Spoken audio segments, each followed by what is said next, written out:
So a little tip for the nutrition side of things this Christmas. Okay, so what you can do, there's lots of different methods, and I've seen lots of different things coming out about how to manage your food over Christmas. Even things such as, like basically chuck away half your plate of food.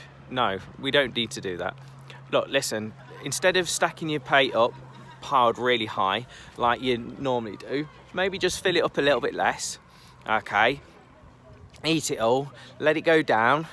If you're still hungry, then eat a little bit more. Okay, that could be one option of way of doing it. Another option could be to basically not have pudding for 20 minutes after you're eating. You could fill your plate with lots of veg, plenty of meat, and some carbohydrates. So limit your potatoes. That's another way to do it.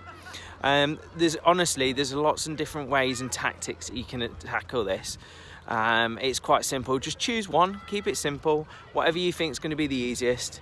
It doesn't need to be complicated, and I've got another tip coming for you later on. Cheers.